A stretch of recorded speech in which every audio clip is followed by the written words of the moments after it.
श्रीराम समर्थ श्रीराम. भाग 43. मनुष्यांमध्ये दोन मनोवृत्ती असतात, सन्मुख होणं आणि विमुख होणं.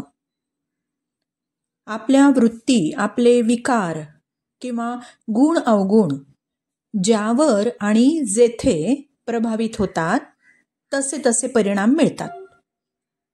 सांसारिक गोष्टी गोळा करण्यात, इस्टेट प्रॉपर्टी मिळवण्यात जर आपली वृत्ती असेल तर तो मनुष्य सांसारिक गोष्टींमध्ये गुंतून पडतो.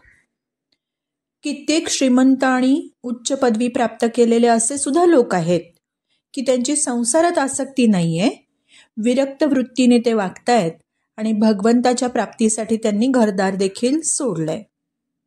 सांसारिक कामं सोडून देवदेव करणं हा मुद्दा नाहीच आहे इथे, पण सांगायचं तात्पर्य असं आहे की भगवंताच्या सन्मुख झालो तर उद्धार आहे आणि त्याच्या विमुख झालो तर बंधन आहे. एक अत्यंत सदाचारी गृहस्थ होता. बिल्वमंगल त्याचं नाव. भगवंताचा भक्त होता. भक्तमालमध्ये ही कथा आलेली आहे. एके दिवशी बाजारामध्ये सहज गेला आणि अगदी अचानक एका वेश्येवर त्याची दृष्टी गेली.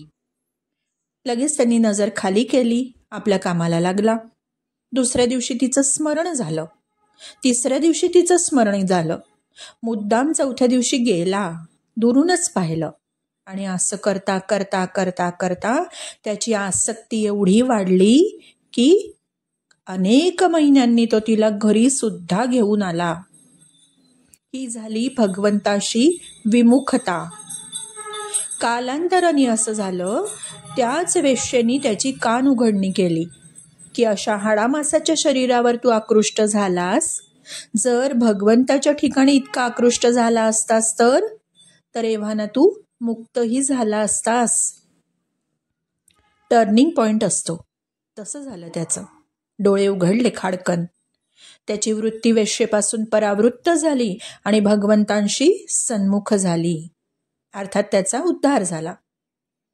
कोणत्याही हेतूने का होईना वृत्ती भगवंतांशी सन्मुख झाल्यास भगवंत कल्याणच करतात. आसक्तीने चिंतन करणाऱ्या गोपींना भगवंतांनी प्रेम दिलं. वैरभावानी चिंतन करणाऱ्या शिशुपालाचा भगवंतांनी उद्धार केला. भयानी चिंतन करणाऱ्या कंसाला भगवंतांनी मुक्ती दिली. कोणत्याही प्रकाराने का होईना भगवंतांना सन्मुख राहिलं, त्यांच्याबद्दल आकर्षण राहिलं तर कल्याणच होतं. श्रीराम समर्थ श्रीराम.